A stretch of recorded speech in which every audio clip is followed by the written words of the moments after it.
Hey again. Okay, so I'm painting my tiara. So you can see this side has been painted with the gold, and that's the side we sprayed. So see how this side looks more yellow and not so much gold?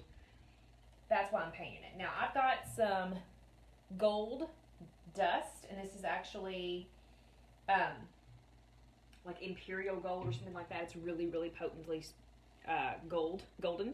And you have to mix it with a liquid, like lemon extract is really good because it evaporates quickly, so this means it'll dry faster.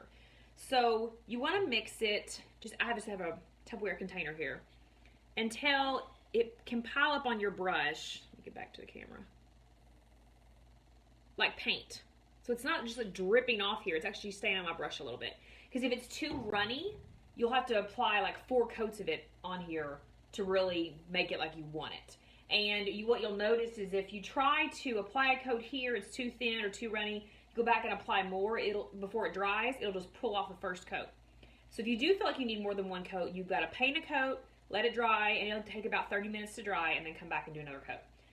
So I can already see where I've painted some of this, some parts that are a little thin, but I'll have to come back later and touch those up. But now I'm just trying to get mainly the whole thing covered. There's a lot of little grooves in this tiara, so it'll take me a while to get it all covered.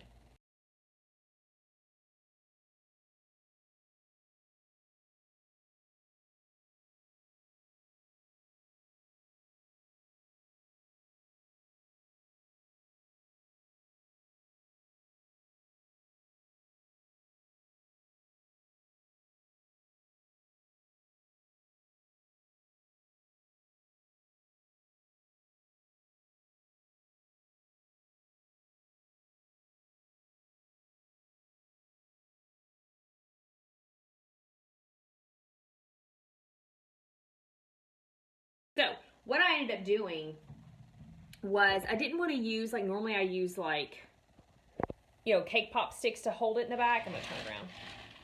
But I didn't want to do that. Hold on, I'm having trouble getting your angle. I didn't want to do that because you would be able to see them. So I just piped, as you can see, a little bit. I attached it with a little bit of water underneath, and then I piped with the same pink as the cake right behind the tiara to kind of support it a little bit. And then on the front, I went back, and these are individual gold beads that I just, like sprinkles I bought. But they're a little bit bigger than a normal sprinkle. And it was the exact same gold color, so I just attached those all around the bottom, and that's going to be the front support. It doesn't need a lot of support because it's hardened for so many days straight, but these 2 things will kind of keep it intact, and plus, and then of course it's got a little bit of water underneath. So it's been sitting here for maybe 15 minutes, and I don't pull hard, obviously, jiggle it, and it doesn't really go anywhere, so I'm not too worried about it going anywhere. So that is the end product. Very girly, very princessy, sweet 16 cake. And then I know it's probably hard to tell in the camera, but I did go back and spray the entire thing with a little bit of glitter dust. You can buy these little plastic pumps. It's like a spray ball that just pumps it out.